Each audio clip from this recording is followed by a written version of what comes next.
Me complace el día de hoy poder conversar con Daniel Barragui. Él es doctor en ciencia política y además profesor titular de la Universidad Simón Bolívar sobre estos escenarios preelectorales. Buenos días, Daniel, bienvenido. Muy buenos días, Mayor. Un verdadero placer saludarte y igualmente a tu audiencia. Sí, quisiéramos comenzar por el principio. ¿Qué ha parecido? ¿Cuál es tu percepción desde el punto de vista de doctor en ciencias políticas? El hecho de lo que se ha reportado en este proceso de inscripción y actualización de datos en el registro electoral. Colas, retrasos, fallas en el sistema. Quisiera que Sí, habláramos un poco acerca de esto. bueno, ese tema es quizás uno de los más importantes, el del registro electoral, porque tenemos que considerar que está extremadamente retrasado. Si bien el sistema es un sistema permanente y hay personas que han podido acudir antes de la convocatoria a hacer unas mínimas actualizaciones, la ciudadanía en general pues no atiende a este llamado, que es el llamado preelectoral. Entonces, ciertamente pareciera que no hubo una preparación suficiente en dos aspectos. Primero, en el aspecto logístico y operativo, de abrir la suficiente cantidad de centros a lo largo y ancho del país, pero también fuera del país, porque los venezolanos que están en el extranjero tienen derecho constitucional de ejercer el voto y pareciera que hay un retraso muy importante en la actualización del registro electoral fuera de nuestras fronteras físicas. Entonces, eso va por un lado. Por otro lado, no pareciera que la tecnología está acompañando de la mejor manera todo este proceso. Entiendo que se están haciendo grandes esfuerzos por actualizaciones de software, etcétera, pero ahí en general mi impresión es que la velocidad a la cual se está abordando esta fase de registro preelectoral no pareciera ser suficiente habida cuenta de la fecha ya decidida de la elección, que por cierto coincide con el cumpleaños del expresidente Hugo Chávez. Daniel, ¿qué te ha parecido el hecho de que existan pocos puntos para esta actualización de datos y que además no existe esa campaña previa informativa para que la gente conozca dónde puede dirigirse para hacer este proceso? Es decir, ¿se está cumpliendo con el cronograma pero a medias? Bueno, es que es interesante la pregunta porque por un lado uno tiene dos formas de responder, pensando en la inocencia y pensando en la malicia. Pensando en la inocencia, uno podría atribuir a que, bueno, hubo una falta de preparación previa por parte de los organismos competentes. Tenemos incluso que recordar que la fecha final de la convocatoria se hizo después de convocar un bojote de sectores que no tienen nada que ver con una responsabilidad institucional que está claramente establecida en la Constitución y que reposa en el Consejo Nacional Electoral. Entonces, habida cuenta de esa demora de querer hacer, entre comillas, popular la decisión de la fecha, pues quizás el ente comicial pues no estaba suficientemente preparado a tiempo. Esa es la visión ingenua. Y la visión con malicia es que pareciera que hay algunos sectores que no desean una completa, pronta y profunda actualización del registro electoral permanente, porque, bueno, obviamente hay una parte muy significativa de la población más joven que aún se encuentra en el país, que quiere ejercer su derecho al voto, pero también una enorme cantidad de venezolanos, millones de venezolanos que tienen el derecho al voto desde fuera de nuestra frontera, que pareciera que hay algunos sectores poco interesados en escuchar la opinión que se expresa a través del sufragio. ¿Por qué tan poca información, por ejemplo, en el caso de los venezolanos en el exterior, que es una población votante bastante importante en este proceso? Sí, bueno, tenemos que regresar a lo que a veces hemos conversado, que es la definición de sistema hegemónico. Un sistema hegemónico es cuando un poder, dentro de los poderes que son supuestamente independientes, tiene un control sobre el resto de los poderes. En el caso de la Constitución venezolana, no son los tres poderes clásicos que uno entiende como los poderes independientes y separados de Rousseau, sino son cinco poderes, dentro de los cuales uno es el poder electoral, pero ese poder electoral está constituido mayoritariamente por personas que están claramente identificadas con el partido oficialista, de tal manera de que uno pudiera sospechar, y solamente eso, sospechar, que hay algún interés en favorecer el estamento oficial y no la independencia de poderes. Pareciera que ante ese escenario es el que estamos.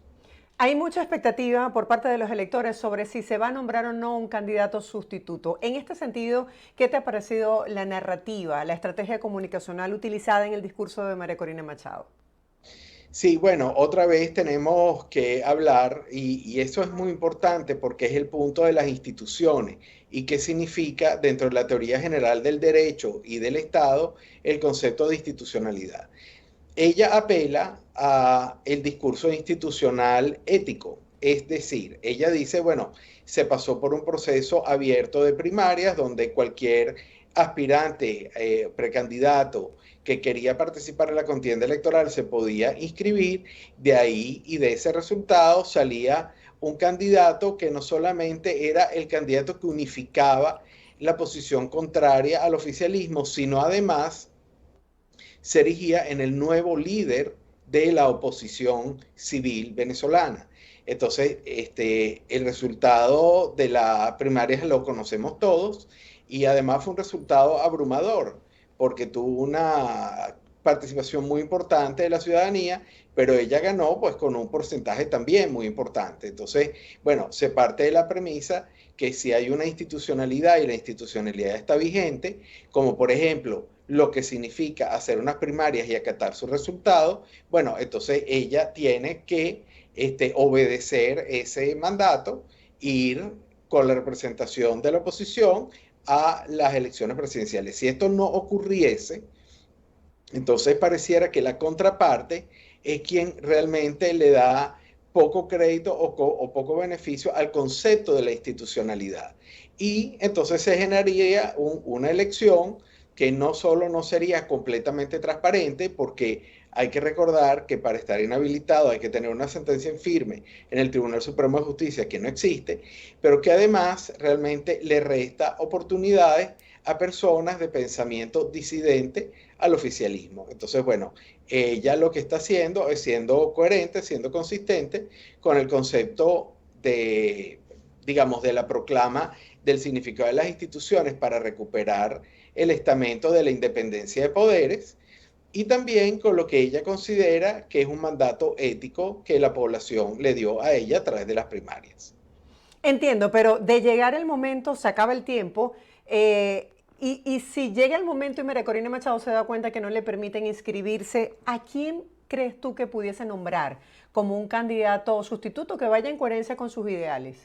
Sí, el punto es que, bueno, ya hay muchos otros precandidatos que no participaron en las primarias y que están, y que lo dijeron además desde el principio, que no iban a participar en las primarias, se autoidentifican como distintos grados de oposición al gobierno, y bueno, yo supongo que alguno de ellos dirá que, bueno, que encarna los ideales, pero yo veo muy poco probable en este momento, por lo menos a la fecha y a la hora que estamos hablando, que el ingeniero Machado sea quien diga o designe a alguien en sustitución de ella misma, porque eso sería su hundimiento político definitivo, porque sería ir en contra de todo lo que ella ha proclamado, que es que ella es la receptora de esa voluntad popular expresada y no otra persona. Así que yo dudo mucho que ella como tal decline y bueno, se va hacia unas elecciones de dudosa transparencia. Tomando en cuenta esto, ¿piensas que esto puede hacer que la gente se abstenga a participar en el proceso o todo lo contrario? ¿Podría motivar más a la población a entender que su voto es importante? Sí, bueno, el tema de la cultura política y del capital social del venezolano, y dentro del capital social en particular la confianza interpersonal en las instituciones, ha sido muy frágil en los últimos años, ¿no?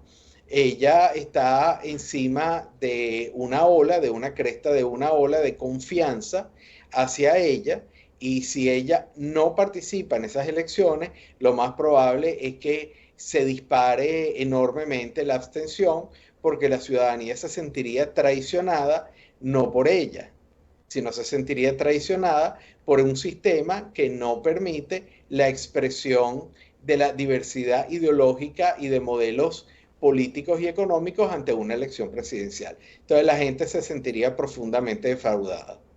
¿Cómo ves en contraposición a Nicolás Maduro como candidato del oficialismo? También ha estado en campaña desde hace algún tiempo y bueno, se dice que es poco popular, pero está cómodo en el poder. Sí, bueno, hay básicamente dos estilos, dos formas de liderazgo que hemos visto en los últimos 25 años.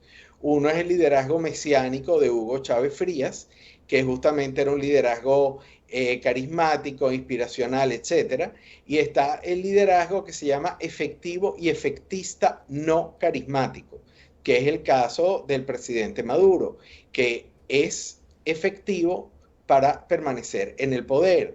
Entonces ha hecho todo lo que ha sido necesario, eh, como se dice en inglés, by the book, para permanecer en el poder y ha sido efectivo lográndolo. Entonces, cuando él se erige como candidato o lo erigen, eso va entre comillas, como candidato, realmente lo que se está erigiendo es la permanencia en el poder de un sistema y no solamente de una persona. Pero él, siendo tan efectivo manteniendo el poder y siendo básicamente inmune a los problemas sociopolíticos y macroeconómicos del país, pues termina siendo un instrumento importante para que la revolución bolivariana y socialista permanezca en el poder por al menos 6 años más. ¿Para qué se debería preparar el venezolano? Es decir, ¿cuáles serían los escenarios factibles preelectorales? Y si detrás de la oposición hay una unidad y una estrategia para estos acontecimientos. Sí, bueno, optimismo, pesimismo y realismo.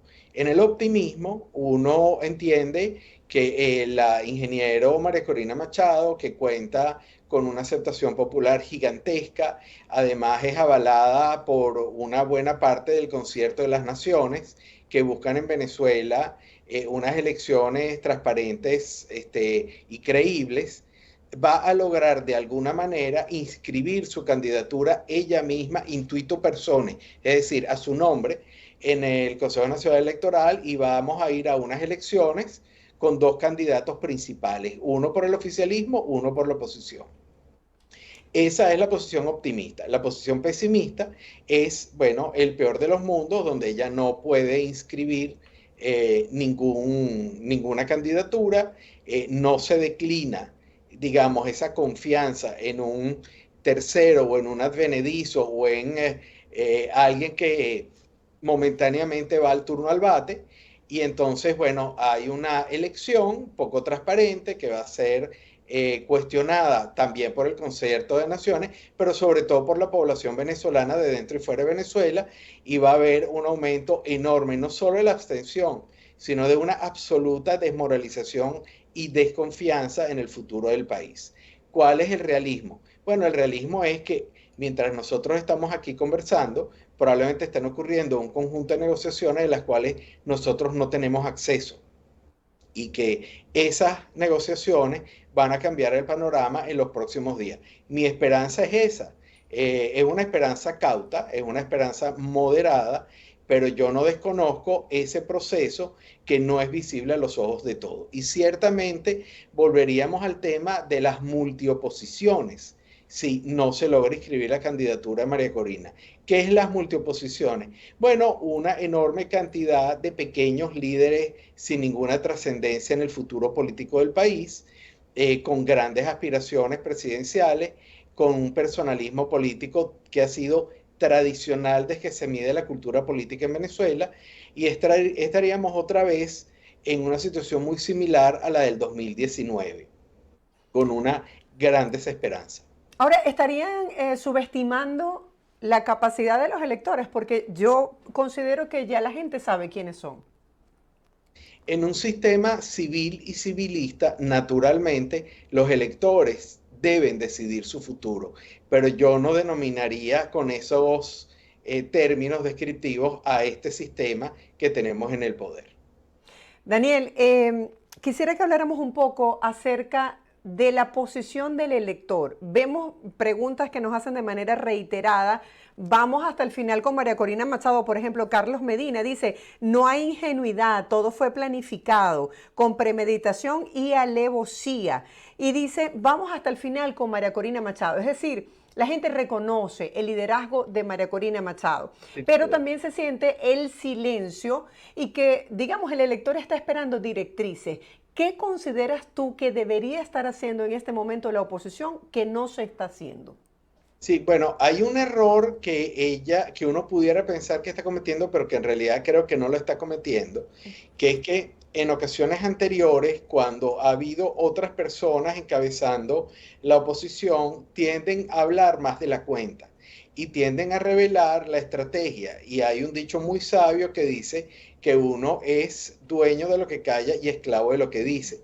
Habida cuenta que ella desarrolló un marco de confianza muy importante con los electores, ella apeló en su mensaje reciente de hace un par de días a que se confíe en que ella va a tomar las decisiones adecuadas. Vamos a ver si eso es lo que va a ocurrir. En este momento, su decisión es permanecer en silencio con respecto a lo que ella y, bueno, su grupo, sus partidos, las personas que la apoyan estén haciendo. Esa decisión de silencio cauteloso es positiva, porque normalmente en una situación donde en semanas hay una elección presidencial con estas condiciones en las que ella va a asistir, bueno, es poco prudente decir cuál es la estrategia. Yo espero que prontamente la estrategia no se diga, sino que se haga realidad y que sea una estrategia que conduzca al logro de unas elecciones tranquilas, pacíficas, transparentes, abiertas, con observación internacional, que es lo que se desea cuando uno quiere migrar hacia Como lo han denominado, compactado, ha tenido reacción por parte de presidentes y organizaciones internacionales que se han pronunciado haciendo el señalamiento de que se requieren condiciones justas en Venezuela para este proceso electoral. La gente siento que tiene esa esperanza de que la comunidad internacional presione de alguna manera para que se den en parte estas condiciones. ¿Cuál es el respaldo que tiene realmente María Corina Machado de la comunidad internacional? Bueno, también ahí tengo que hablar de realismo e idealismo. En términos ideales, mucho de lo que es la posición tradicional, culturalista del venezolano, es el mesianismo político. Es que venga alguien de afuera no quiere decir de fuera del país, un líder, alguien inesperado a salvarle la vida y el futuro. Y eso ha sido la trayectoria de la cultura política venezolana, no solamente en el siglo XX, sino antes también. Es muy inherente a nosotros.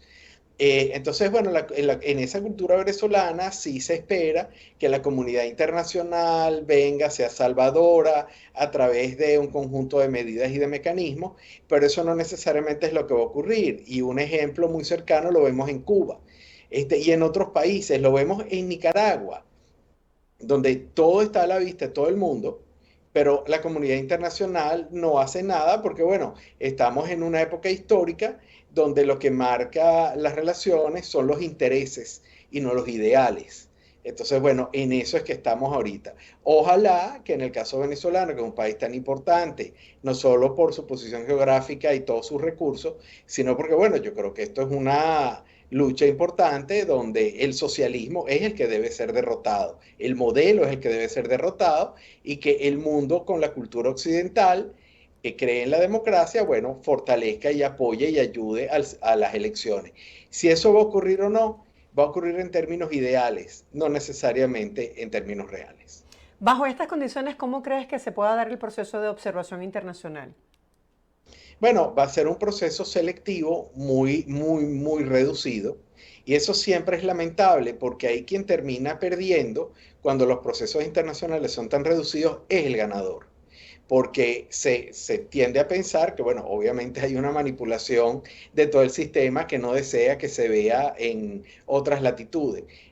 Sin duda alguna, la observación internacional, y sobre todo en este año, que es el año de mayor votación en todo el planeta, se ha convertido en un tema de orden global. O sea, todos los países que están invitando y convocando a veedores internacionales son países que tienen indicadores de mayor independencia institucional, mayor confianza en la democracia, mayor crecimiento económico, mientras que los que menos observación tienen son países que son más pobres, que tienen un índice de pobreza mucho mayor, una mucho menor transparencia dentro y fuera y de relación entre las instituciones. Así que el mensaje está muy claro. Más veedores significa más credibilidad en la democracia. Menos veedores significa sistemas más autoritarios.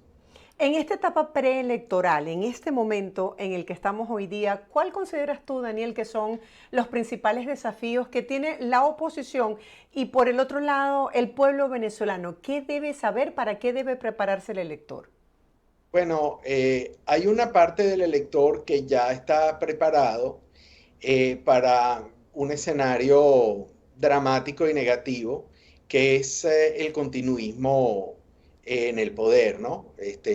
Donde ya se iría a las 3 décadas con un sistema socialista, con un modelo económico centralizado, centralizador, que no tiene demasiado interés por el concepto de lo que significa propiedad privada, etcétera, etcétera, aunque hasta ahora, mientras ha habido expropiaciones, también ha habido transacciones privadas importantes. Entonces, bueno, es un sistema paradoja. Eso creo que muchos electores saben que es uno de los escenarios.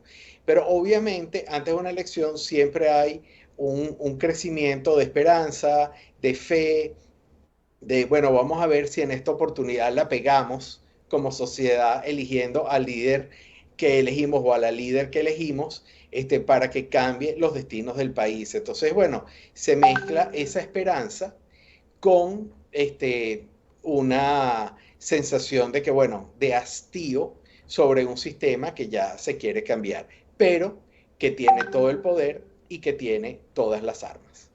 Daniel, gracias por estar con nosotros y compartir con la audiencia tus impresiones sobre lo que está pasando en este panorama preelectoral, esta noticia en desarrollo. Seguiremos analizando más adelante este tema. Gracias por estar con nosotros.